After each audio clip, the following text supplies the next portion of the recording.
주님께서 여러분과 함께 또한 사제의 영과 함께 마테오가 전한 거룩한 복음입니다. 주님 영광 받으소서. 그 무렵 세례자 요한이 나타나 유다 광야에서 이렇게 선포하였다. 회개하여라, 하늘나라가 가까이 왔다. 요한은 이사야 예언자가 말한 바로 그 사람이다. 이사야는 이렇게 말하였다. 광야에서 외치는 이의 소리, 너희는 주님의 길을 마련하여라. 그분의 길을 곧게 내어라. 요한은 낙타털로 된 옷을 입고 허리에 가죽띠를 둘렀다. 그의 음식은 메뚜기와 들꿀이었다. 그때 예루살렘과 온 유다와 요르단 부근 지방의 모든 사람이 그에게 나아가 자기 죄를 고백하며 요르단강에서 그에게 세례를 받았다.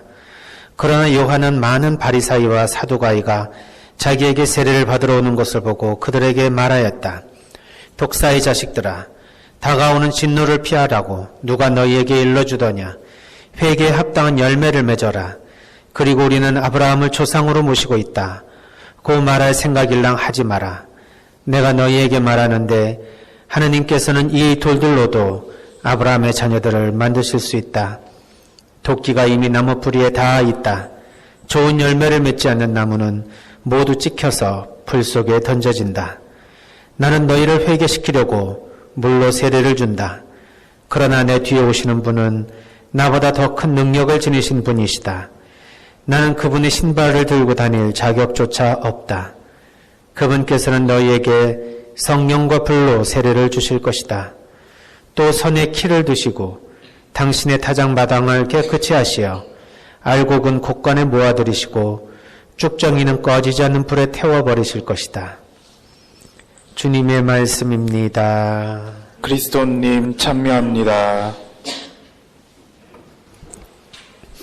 네, 참미예수님. 참미예수님. 오늘 이제 대림 2주일을 맞았습니다.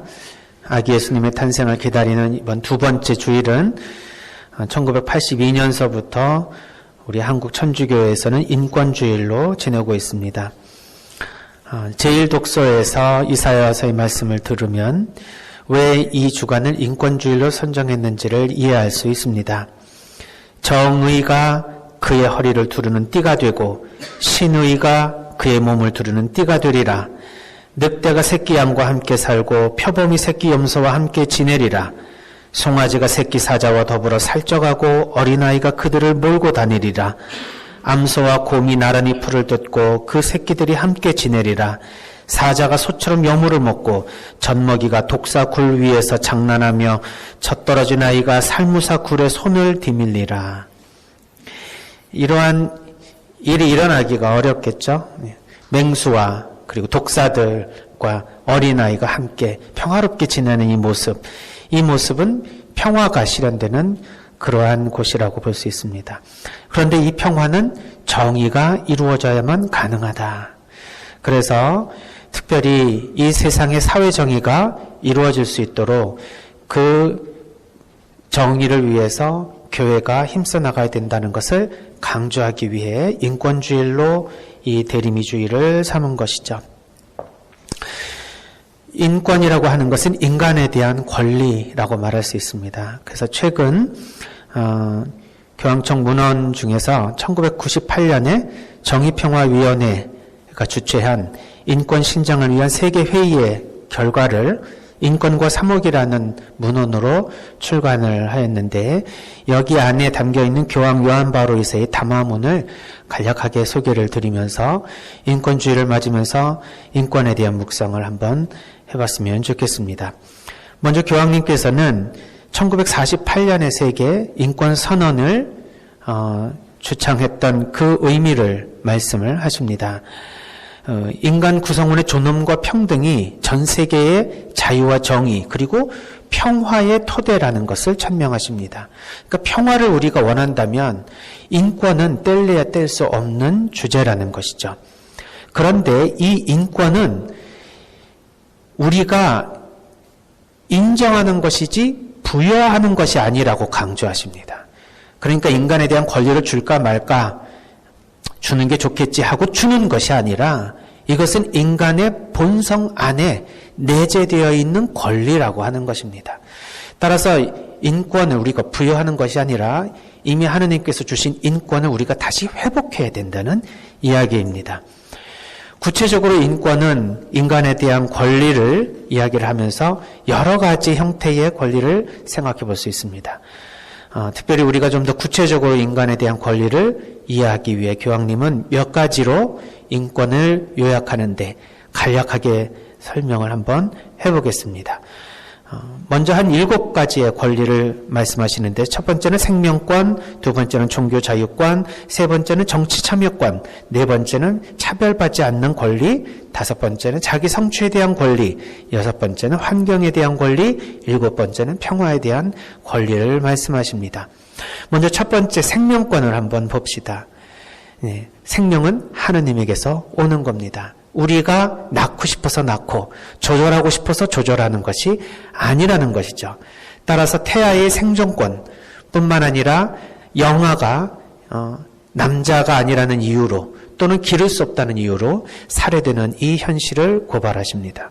그러면서 이러한 태아와 영아의 살해되는 이 상황을 우리가 절대로 용납하지 않고 이 생명을 지켜달라는 말씀을 하시는 것이죠. 또한 장애인들의 삶, 병자와 노인들의 삶도 기능주의적인 관점에서 생명을 존중받아야 되는데 요즘 같은 사회에서는 기능을 하지 못하는 사람들에 대한 생명을 경시하는 풍조가 많다. 그러니 생명을 존중하기 위해서는 이들의 생명권을 우리가 먼저 존중해 줘야 된다. 두 번째는 종교 자유권인데요. 이것은 설명을 하지 않아도 종교의 자유에 대한 권리는 우리가 너무도 잘 알고 있으니까 생략하겠습니다. 세 번째 정치 참여권이 있습니다. 부패한 그런 권력의 여러 가지 문제들은 정당한 우리의 사회생활을 방해할 뿐만 아니라 신앙생활 그리고 더욱 나아가서 우리가 인간적으로 기본적인 삶을 살 수 없는 환경을 만들어냅니다. 선거를 조작한다든지 민주적 과정이 아닌 방식으로 사회를 이끌어가는 모든 시도들에 대해서 종교인들은 감시를 게을리해서는 안 된다고 강조하십니다. 또 정치적이며 경제적인 힘이 몇몇 국가나 정부, 특수 이익 집단이라는 소수에게 편향되어 그들의 이익을 위해서 사용되지 않도록 감시를 해야 된다는 말씀을 하십니다. 그래서 이것은 우리 정치 참여에 대한 문제가 요즘에 핵심적인 주제로도 많이 이슈화되고 있죠. 왜 교회에서 정치에 참여하느냐? 왜 신부님이 정치적으로 강론하느냐? 이러한 이야기들을 하게 되지만 사실 이것에 대한 것은 우리 교회의 본질적인 인권 회복의 가장 중요한 핵심 내용 중에 하나라고 우리가 이해를 해야 될 것입니다. 정권을 위해서 강론을 하는 것이 아니라 인간의 권리를 회복하기 위해서 강론을 하는 것이면 그것이 정치적인 주제와 이슈를 다룬다고 해서 정치적이라고 말할 수 있을까? 이것은 생각을 해봐야 될 것입니다. 네 번째로 차별받지 않는 권리가 있습니다. 인종이 다르다고, 민족이 다르다고 차별을 합니다. 우리나라에서도 예전에는 피부색이 다르다는 이유로 많은 차별을 받아서 어머니, 아버지가 외국인인 경우 적응을 하지 못해 자살을 하거나 심리적으로 문제를 많이 겪었던 그런 분들 이야기를 종종 듣게 됩니다. 우리와 피부색이 다른 것에 대한 갈등은 구체적으로 드러나진 않지만 우리는 우리 주변에 나와 생각이 다르고 또 내가 주장하는 그런 의견이 다르다고 서로 차별을 하고 반목하는 것들을 많이 볼 수 있습니다. 이런 것도 전부 우리가 차별받지 않을 권리를 훼손당하는 체험이라고 볼 수 있습니다. 뿐만 아니라 여성과 장애인, 노인 이러한 분들에 대한 차별적인 대우는 역시 우리의 기본적인 인권을 무시당하는 행위이다. 그래서 평등하게 존중받아야 될 권리가 중요하다는 말씀을 하십니다. 다섯 번째로는 자기 성취에 대한 권리입니다. 인간은 누구나 하나님으로부터 이 세상에 자기의 맡겨진 소명을 잘 실현하도록 하나님께 뜻을 갖고 이 세상에 태어났습니다. 그러니까 자기가 하나님께 부르심을 받아 이 세상에 태어났다는 존재라는 것이죠. 그러기 위해서는 자신의 꿈과 이상, 하나님의 소명을 실천하기 위해서 필요한 자기의 권리가 있습니다. 그것은 교육권과 노동권입니다. 그래서 이 자기 성취에 대한 권리는 두 가지로 나눌 수 있는데, 첫 번째 교육권이 있습니다. 누구나 자신이 타고난 잠재 능력을 꼽힐 수 있도록 배움에 있어서 차별을 받아서는 안 될 것입니다. 세계적으로는 교육의 기회가 평등하게 주어지지 않고, 또 초등학교 교육이 이루어지지 않는 곳도 너무 많습니다. 또 성차별을 통해서 여자아이들이 교육의 기회를 갖지 못하는 나라들도 많습니다. 또 심각한 경제적 불평등으로 인해서 아이들은 학교에서 교육을 받는 것이 아니라 어떠한 정치 집단이나 아니면 폭력 집단에 끌려가서 전쟁 교육을 받는 그러한 제3지대의 어린아이들이 많이 있습니다. 이러한 교육권을 침해받는 수많은 사람들에게 우리는 관심을 가져야 할 것입니다. 두 번째로는 노동권이 있습니다. 일할 권리는 인간의 기본적인 권리입니다. 그러나 요즘은 실직이라는 그런 세계적인 추세가 지금 도래하고 있고, 또 새로운 직장과 일자리를 구하지 못해서 계속해서 삶의 터전을 잃어가는 사람들이 많이 있습니다. 오늘날 우리나라에는 젊은 층들이 계속해서 직장을 구하지 못해 힘들어하는 상황도 우리가 항상 지켜보고 있는 안타까운 현실이죠. 그래서 교황님은 이런 말씀을 하십니다. 가난한 사람들이 굴욕적인 구호체계에서 벗어나 자신들의 생계를 책임질 수 있도록 근본적인 노력을 기울여야 합니다. 우리는 그것을 개인적인 문제로 돌려서 더 좋은 직장 갖기 위해서 저렇게 노는 거 아니냐, 사지가 멀쩡한데 왜 놀고 있느냐라는 이야기를 하면서 어느 정도 개인적인 문제로 이러한 실직에 대한 문제를 이야기를 하지만 사회 구조적인 문제가 엄연히 존재하고 있는 것도 현실입니다. 그래서 교황님은 특별히 이 금융 관계자들에게 극빈국들이 심각한 외채 문제를 해결할 수 있도록 진정으로 노력해달라고 부탁을 하십니다. 그래서 세계의 금융 관계자들이 이러한 부유한 국가들이 조금 더 자신의 권리를 내려놓고, 그리고 도움이 필요한 국가들에게 도움이 되려고 하는 여러 가지 국제적인 그러한 장치들도 마련하고, 또 그러한 구호들도 많이 제공하고 있습니다. 그러나 이제 이러한 조치들이 어떤 특수한 이익 집단에 의해서, 또는 어떠한 특정한 나라의 그런 정치적인 그런 입장에서 제대로 실천되지 못하는 현실들을 안타깝게 생각하고 계십니다. 그래서 우리 개인적인 문제도 분명히 있지만 사회 구조적인 문제가 우리가 발생하고 있다는 것을 잊어서는 안 될 것입니다. 자기 성취에 대한 권리는 이처럼 교육권과 노동권으로 요약될 수 있습니다. 여섯 번째로 환경에 대한 권리가 있습니다. 땅과 바다, 기후, 식물계와 동물계에 가해지는 심각한 이 파괴의 위험은 특별히 가난한 나라에게 더 큰 피해를 줍니다. 돈이 많은 나라, 부유한 나라는 환경이 망가지면서 얻어지는 피해로부터 제일 뒤늦게 배치되어 있는 것이죠. 가난한 나라일수록 홍수가 나거나 기아가 닥치면 그러면 그것으로 인한 피해가 더 심각해질 수 있습니다. 그래서 부유한 나라들에게 현대 문명의 전형적인 소비주의 생활 방식을 근본적으로 바꾸어 달라고 교황님은 강조하십니다. 일회용 비닐 사용하는 거, 플라스틱 쓰지 않아도 되지만 편리해서 쓰는 것, 음식물 쓰레기 낭비되는 것, 습관적으로 예전처럼 소비가 미덕이던 시대는 이미 지났다. 우리는 다른 방식의 삶을 살아야 된다는 말씀을 하십니다. 일곱 번째는 평화에 대한 권리입니다. 우리는 서로 평화롭게 살아가야 될 권리가 있습니다. 이사야서에서 방금 말씀을 드렸던 그러한 상태의 평화를 이룰 수 있다는 것이죠. 그러나 이 평화를 위해서 전 세계에서는 전쟁을 사용하게 된다.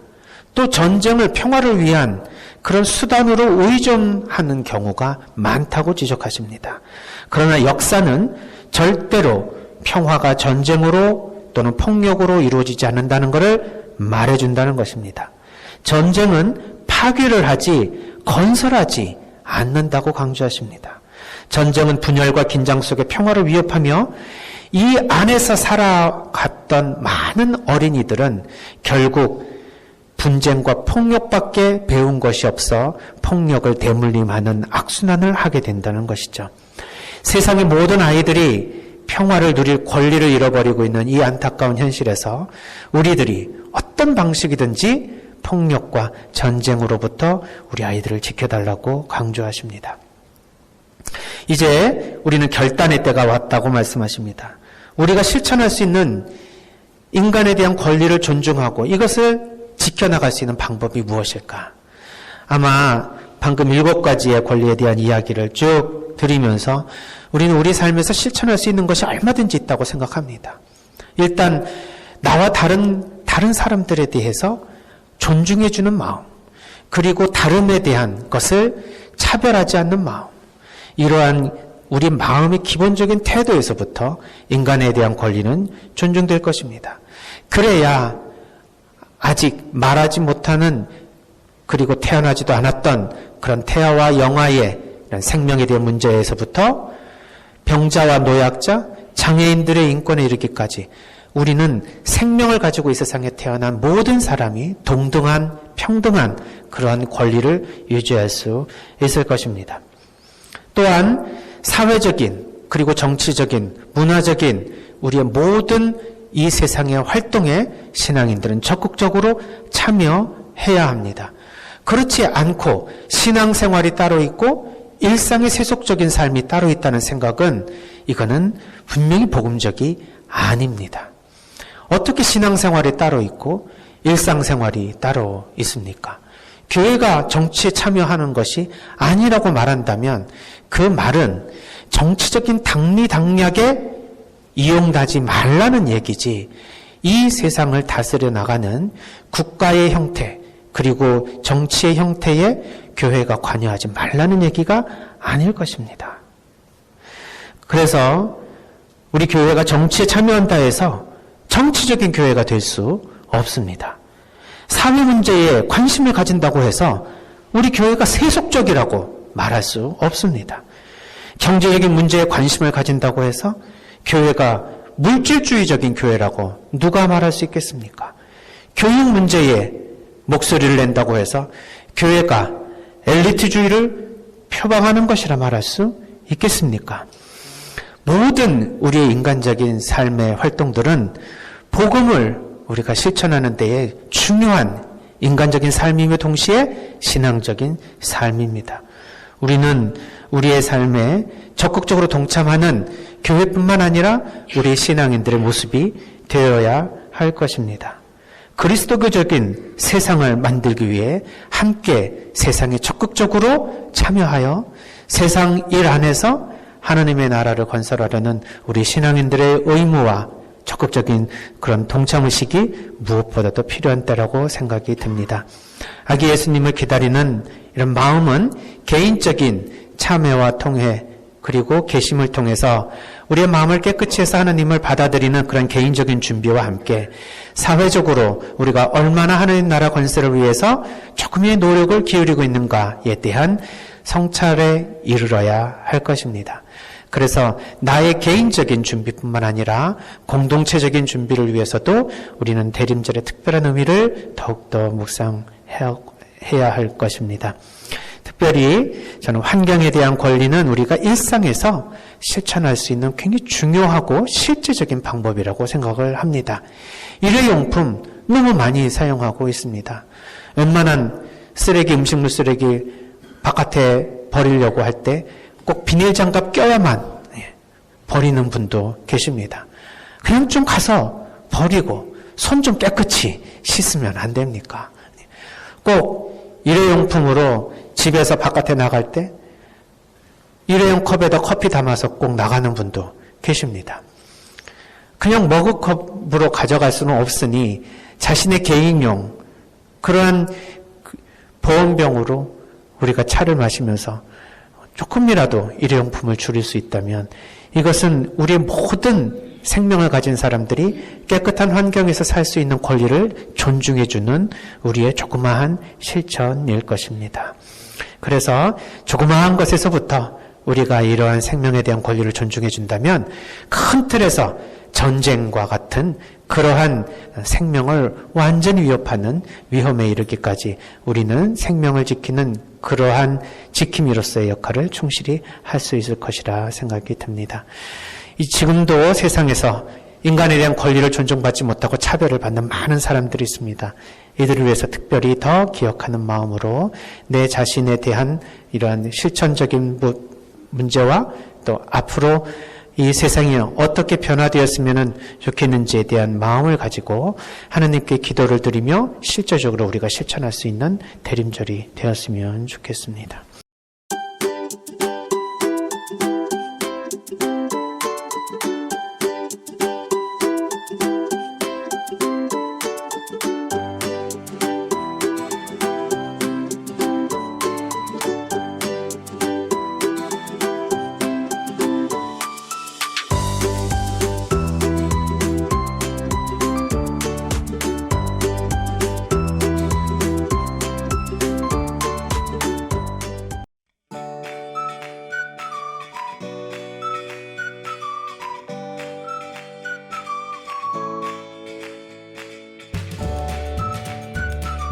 생태맘 청국장.